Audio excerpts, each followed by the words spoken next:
starts now. And we begin tonight with an attack on a Hillsborough police officer just steps away from a precinct. Thank you for joining us. I'm Laurel Porter. And I'm David Mulco. Investigators say that attack ended when the officer shot the suspect. Catherine Cook is just back from Hillsborough. Catherine, what have you learned? Well, David, investigators aren't releasing much information at this point, and we still don't know the condition of either the officer or suspect. We do know police response was very fast this afternoon as the shooting happened right behind Hillsborough's West Precinct. Around 1 o'clock Friday afternoon, Hillsborough police responded to Southeast 11th and Washington. It's where they say one of their own officers was attacked. He then shot the suspect. According to police, it happened while the officer was standing near his patrol car. Civilian witnesses saw one of our officers attacked, and as he was being attacked, he responded with lethal force. Sergeant Stuart Kelsey said no one else was injured. There are no outstanding suspects or threats to the public.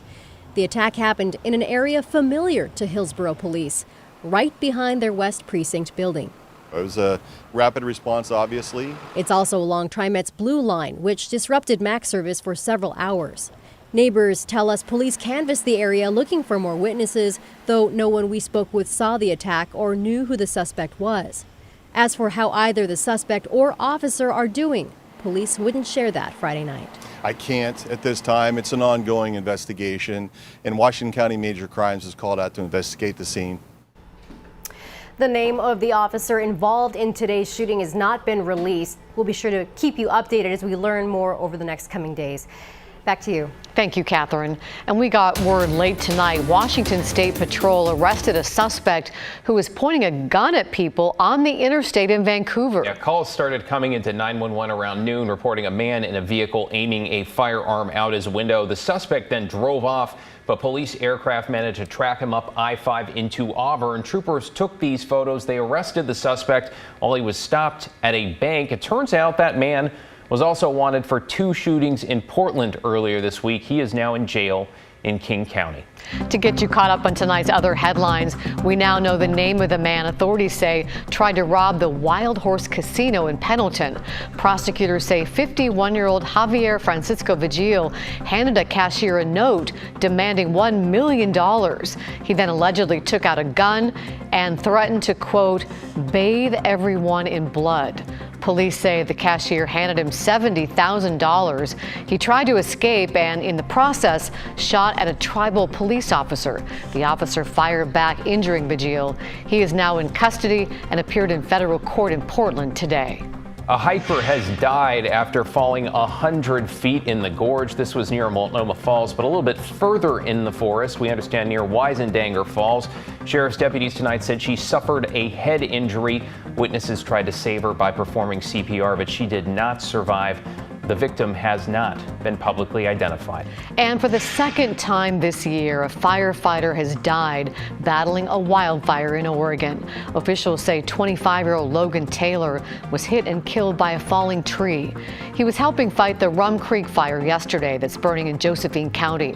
Taylor is from Talland, south of Medford. Earlier this month, another firefighter was also killed when he was hit by a falling tree. Now let's turn it over to Chief Meteorologist Matt Zafino. And Matt, it cooled way down tonight. A great way to start the weekend. Big time. Yeah, we're at 69 degrees right now. That is a full 10 degrees cooler than where we were at this time last night. 14 degrees cooler over in Hillsborough. And this is the story throughout the state. Salem, 14 degrees cooler than 24 hours ago as well. Pretty much everybody cooler except the coast, which was, of course, already cool, right? All right, we'll have morning clouds again tomorrow, much like today, and then sun. Really nice weekend on the way. We're not done with hot weather. That will be coming back next week. Also, had a few thunderstorms in Oregon today, but what about rainfall here in the valley? It has been a bit dry, needless to say, all summer long. I'll show you the numbers on that. And check this out. Did you happen to see this in the sky?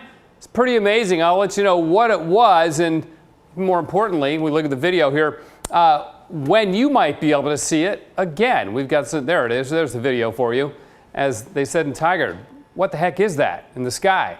Again, we'll let you know what it was and when you can see it again in the days ahead, guys. I know you've always got the answers here, Matt. Thanks. We've got some intriguing new info and more questions tonight about the state lawmaker who was arrested at the Clackamas County Fair. Now, James Heeb says it all started with a cigarette. So tonight on the story, our Pat Dorse talked to him to try to sort out the details.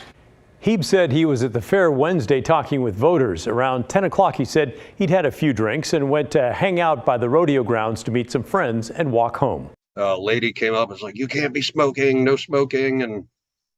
And I was like, "All right, whatever," and kind of blew her off. And she's like, "I'm going to get the police." And I was like, "All right." I don't know, I didn't really think much of it. Before long, he said 3 sheriff's deputies from Clackamas County put him in handcuffs and arrested him. He was charged with disorderly conduct and interfering with a police officer. I asked him what he did to get those charges. The lady told me no smoking. I was just like, "Okay, you're just kind of rude," and just kind of blew her off. Yeah, it was, outside. I was off by myself. I just, I know there's not supposed to be smoking on the fairgrounds, which in hindsight, I wish I would have waited till I had left. But I just never in a million years thought it would have blown into something so big. And why did she say, "Okay, I'm calling the police"? You're saying you were blowing her off, but sometimes blowing off is just shrugging and looking the other way, and sometimes there's some choice words involved. Yeah, no, I think it was mainly just me just being like, "Okay, whatever." I never raised my voice at her. I never called her bad names or anything like that. I just kind of was like, just blew her off. Was like, "Okay, whatever. Who are you? Leave me alone," essentially. And now, if you're thinking, come on, there's got to be more to this story, I agree. The Clackamas County Sheriff's Office is not telling us any details, though, about the arrest. I can tell you that Heeb has a background that includes several misdemeanors and violations. He also pointed out that he's a Marine combat veteran. We'll bring you an update when we get more of the story and it starts to make more sense. Well, Pat said it right there. A reminder for in-depth coverage, deep dives, and of course, Pat's Take. You can catch the story every weekday at 6, only here on KGW. And in the race for Oregon governor, unaffiliated candidate Betsy Johnson has rejected an endorsement from former Oregon Republican lawmaker Mike Nearman. That's according to the Oregonian.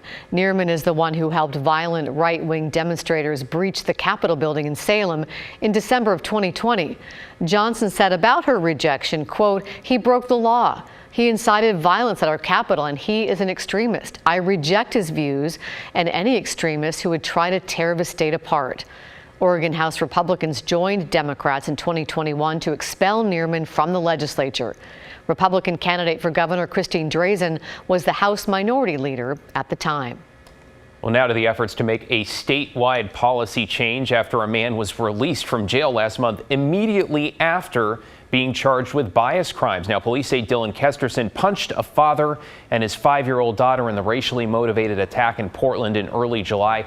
Both victims are of Japanese descent. Now, he was released just hours afterward and has since been accused of at least 3 prior racist attacks.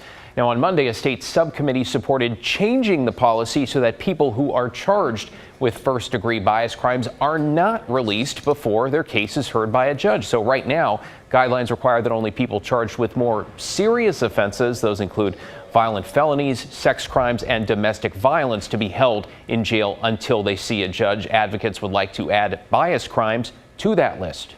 And so having the Supreme Court include bias crimes as a hold until arraignment type of crime, I think gives some assurance that the system is treating that crime very seriously and protecting the public. Now, in order to move forward with the change, a committee has to make recommendations, and then it is up to the Chief Justice to amend the order. If and when that happens, then each circuit court will have to amend its guidelines. Police in Southern Oregon are taking on a problem that has plagued the area in recent years: illegal marijuana grows. In Klamath County, authorities took down a large-scale operation near Beatty. They seized almost 7,000 illegal plants across 40 greenhouses. The grow operation was also illegally pumping water for the plants. And in Jackson County, a different bust took down an operation with about 3,200 plants. Authorities also say excavation for one of the grow houses caused a landslide that resulted in about $1 million worth of damage in the area.